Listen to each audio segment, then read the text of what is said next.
Well, Senator, thank you for taking some time to sit down with us. We really appreciate you. I know it's busy here in the Silver State for you, but it's great to have you in with us. It's extraordinary to be here, so thank you. Let's talk with some current events first. I just want to start immigration. So we saw the DHS photos coming out this week of the conditions at that facility in Texas. The whole field, of course, for some form of comprehensive immigration reform, but the short-term fix, what needs to happen to take care of the scenes like that you see? Well, I actually went down there this week and was in El Paso and crossed over to Juarez.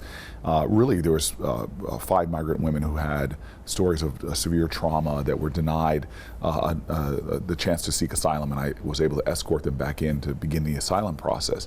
This is a humanitarian nightmare of the President Trump's creation, and this hasn't been done by Congress. There's been no bills passed. This is all his executive action, and so I put forward a proposal to what he caused we can unravel in the first months of our presidency. Number one, we can do something to deal with the root cause of this crisis. Why are we pulling money away from those Northern Triangle countries? These are not large nations. We, in partnership with other regional partners, can do a lot to stop the migrants coming here, which we've seen an increase under this president. We can immediately stop the inhumane treatment. We've criminalized crossings, which has actually taken it out of civil courts and put it into the criminal courts. Our civil courts actually have processes that can do it in a more equitable, in a more efficient way, actually getting people to come through the process of evaluations for asylum and more. It can do it in a lower cost way to taxpayers, and it does not violate those human rights, that human dignity, things that we stand for. So I have a comprehensive plan that addresses this, but we know in Nevada, we know in New Jersey, we know that this is not just a crisis at the border. We have people here in our communities living in fear because ICE raids now are separating families that have Americans in them, taking away parents away from children, Americans losing their spouses. This has created a climate of fear that's made us less dangerous in places like Nevada, because now you have immigrant communities afraid to even go to the police, afraid to report domestic violence. I sat here with a 14-year-old girl who was telling me, American-born, American citizen, was telling me her friend, her similar situated friend, was afraid to call to report a violent attack because they were worried that their undocumented parents would come and face deportation. That's not the solution. This president's policies are awful. They don't reflect our values, and they're actually making our communities less safe and strong. Now, I was going to ask this a little bit later on down the road, but I'll ask it now because you brought it up. So you know this intimately, being a member of Congress, in the Senate, on Yes. Capitol Hill, I should say. There's always a distrust of executive orders on the other side, that presidents are exceeding their authority depending on who's in power. You mentioned trying to undo his executive orders. Is that the way to go if you can't get both sides of Congress under your administration to agree on anything? Well, we must have comprehensive immigration reform, and that's something I'll work to do. And as one of the people in this race who actually has had success in this Congress doing comprehensive, for me it was criminal justice reform, finding coalitions. I'm a presidential candidate that has a record for bringing people together. But in the meantime, I'm going to do what it takes to protect dreamers right away using executive action. People here on temporary protected status through executive action. There are folks that we've known in our communities have lived here for decades in Nevada that now are facing deportation under this president. Many of them have businesses, employ people, are public servants, first responders. This is crazy what this president has done, and so I will take executive action to represent our values and who we are as a country. We know we are a nation that is stronger because of immigration. And this president, in fact, I saw this in the communities in El Paso. Business people in El Paso just are upset because this president's immigration policies are actually hurting their businesses, costing us American jobs, and we're going to stop that. Speaking of talking about criminal justice reform as well as another major topic, we just had this week, and as a matter of fact, July 1st, a law went into effect that is essentially, as soon as you complete your prison term, you're eligible to come out and vote, whether you're waiting to serve parole or anything like that. You can now sign up. So about 77,000 Nevadans. That was one of the big lifts for Democrats this year up at the legislature, and that's with nearly a supermajority. Do you have concerns that different criminal justice reforms that you'd like to see would face that type of division or stiff opposition to move forward? Look, nothing worthwhile is easy. You know, I was a chief executive of a major city, 60 years of economic decline. It wasn't easy for us to turn it around, and now it's in its biggest economic development period, creating jobs. But that's what we should be stepping up for. America takes on the tough challenges. And so one of the tough challenges this country has is we're the land of the free, but 1 out of every 4 incarcerated people on the planet Earth is here in America. This state's incarcerated population is growing. We only have 4 to 5% of the globe's population. 1 out of every 3 incarcerated women on the planet Earth are here in America. And they're not for these violent crimes. They're overwhelmingly non-violent drug offenders. We have people that have criminal convictions for doing things that 2 of the last 3 presidents admitted to doing. And so we have a justice system that is not equal justice under the law. We have people who can't get jobs, can't get business licenses because of nonviolent drug crimes, and especially at a time where we're legalizing things like marijuana. We had, in 2017, we had more marijuana possession arrests in our country than all other violent crimes combined.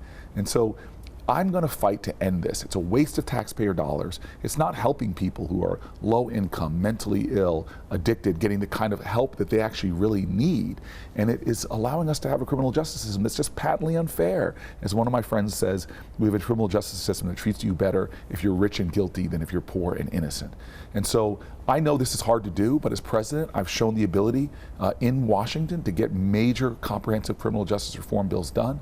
I'll be the president that gets this across the finish line and ends a system of mass incarceration in our country. We've been able on the marijuana front, obviously we've been legal now for a couple of years at the recreational level, but a couple of bills that passed through included being able to apply to get marijuana convictions sealed. Yes, I've seen that. I've been applauding those practices. Nobody in America should be saying legalize marijuana without in the same sentence or same paragraph saying, and we must go back, expunge records or seal records like your state is trying to do. The DOJ is being instructed to find a way to get the citizenship question onto the census. Right. Just in your estimation, if that does happen, what's the effect? Well, first of all, I've never seen anything like this in the times I've been looking at the Supreme Court as a lawyer. I've been looking at it for a long time, where basically the justices, conservative justices, basically in essence called the President of the United States a liar. And I've said very clearly that the administration's reasons for doing this don't hold water. And so one can understand that this is something that they were presenting false pretenses, and really I believe it's a cynical attempt to get a lower participation rate from communities like Nevada, which is a state that, and Las Vegas, which is a state that has high levels of immigrants. And undercounting a state like this, a city like this, would cost Nevada critical government resources. And so I don't care if you're a Republican in Nevada or a Democrat in Nevada, the Constitution clearly says we should count all people here. The President of the United States shouldn't be trying to undermine constitutional intent and doing things that actually hurt the count of cities like this that will cost you federal resources that you need for roads, bridges, healthcare, and more. We've seen a fairly unified front on Medicare for all, or some form of universal health care. You, of course, still favor a private option as well, correct? Yeah, look, let's just be clear. We're a country that should not have a nation where somebody puts aside their prescription medication because they can't afford it, that shouldn't put aside going to a doctor in an early stage where they start seeing symptoms but they feel like they can't afford the out-of-pocket cost, so they wait till it's really bad and much more expensive, much more harmful to their health and well-being. And so we've got to have a system where everybody is covered. To get there, now I believe there's lots of ways there. I've signed onto a bill for Medicare for all, but I know that's something we can't do immediately. We've got to have a pathway there. So creating a robust public option, Medicare for those who want it, for example, or lowering Medicare eligibility to 55, is actually going to create a movement towards businesses are going to find it probably more affordable to let their people engage in Medicare, and private citizens. It's actually going to lower overall costs. If we do that, as president, if I can do that as a first step and take on the pharmaceutical companies, drive down these costly prescription drug costs, which we can do by using our leverage for Medicare, by taking away patents from companies that raise their prices for a drug in our country much higher than they sell it in other countries. These are things we can do. So after my first 2 years as president, people would see dramatically lower healthcare costs, dramatically expanded access, and God, we could cut prescription drug costs dramatically as well. So with competition between the government and the private carriers, that can drop costs.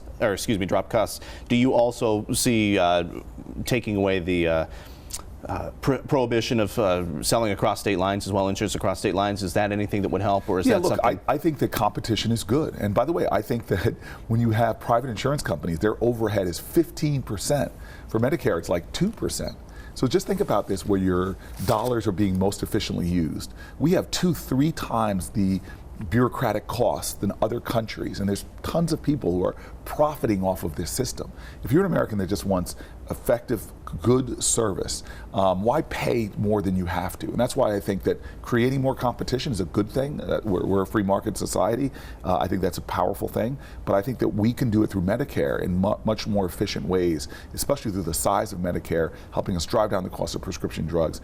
So I think this will be a robust period in which we see a lot more competition, but a lot more Americans choosing Medicare, especially with the kind of improvements to Medicare that I want to make. A couple quick foreign policy questions regarding Iran and shooting down a U.S. drone. What is the appropriate response? The U.S. ultimately tried to do it through the pocketbook, essentially. Was that the right approach to end up at? Well, I think we are out on a limb with Iran.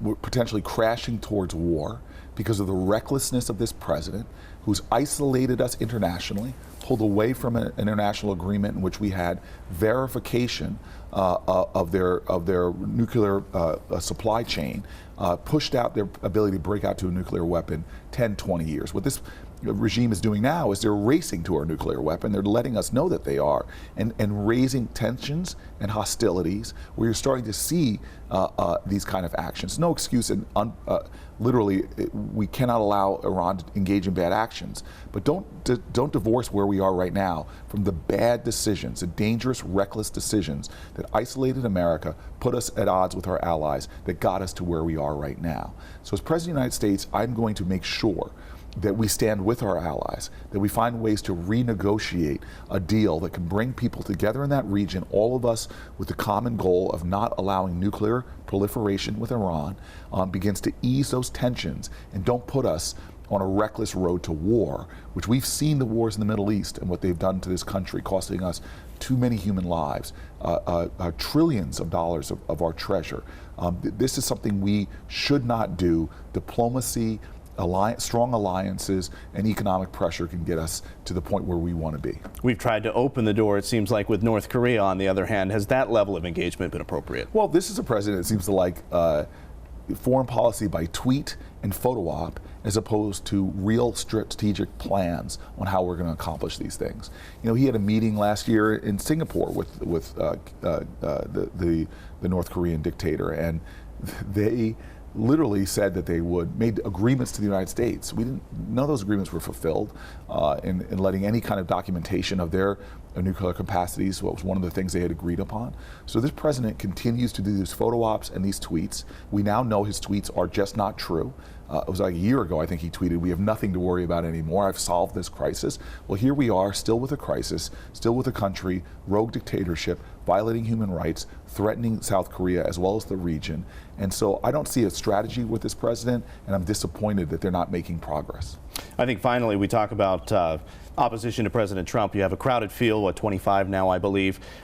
What do you need to do to make yourself stand out from the others now at this point, making that case? Well, we're clearly on whatever measure you want to use in that top 5 or 6 folks, whether it's polling data, whether it's the momentum we've had since that debate, which I'm really excited about. We had our best fundraising period. I hope more people go to CoryBooker.com and be a part of our movement. You know, I'm excited because we're putting Nevada as a high priority state for us. My mom lives here, my family's in this community. It is a state that really reflects America, from rural to urban, the diversity of this state. So we're going to win the caucuses the old-fashioned way. I was here this week doing house parties and opportunities for people to have Q&A. We're going to campaign hard here, build a great team, and I think that we can earn Nevadans' support by showing great plan, great passion, a vision, healing in our country, bringing people together, and that's why I think that we're going to win these early caucus states and these early primary states by doing it the old-fashioned way. We're not going to win this on who's up in this news cycle, who's down. 7-8 months until we have the caucuses here. I have a lot of confidence that during this time people will get to know me better, find out that I'm a leader with the right experience, a chief executive, getting things done in the Senate, and somebody that at this time when there's just too much division in our country, tribalism in our country, that I'm the president that can heal this nation, bring us together to common cause and common purpose, because we got a lot of work to do and a lot of international competition. We can't afford to fall behind. We've got to come together and move forward. Sounds like Nevada is the litmus test for you and for others, I think, moving forward, at least in the early stages. Listen, as my mom tells me, come here, win here. This is your family's state. My grandparents lived here. My father died in this state. It's very personally important to me, and I'm going to go out with my heart and let Nevadans know that I'm going to be the kind of president, especially with my mom here, that fights for America, but I'm going to fight for Nevada in every single way, from standing up against the Yucca Mountain desires that some people have to put nuclear material there, to fighting for working Nevadans and raising living wages, raising people's income by repealing these toxic Trump tax cuts, targeting relief to renters, to workers, to children. We have a lot of great plans for public education, all the way to a great plan for baby bonds that will help hundreds of thousands of Nevadan children by the time they're 18 to have tens of thousands of dollars for college, for buying their first home. So I'm excited to share my plans. We're going to have a lot more meetings here. Love this state. You guys take care of my mom, so I'm going to make sure I take care of Nevada. Well, we appreciate you taking some time to come and sit with us as well. Thank you very, very much.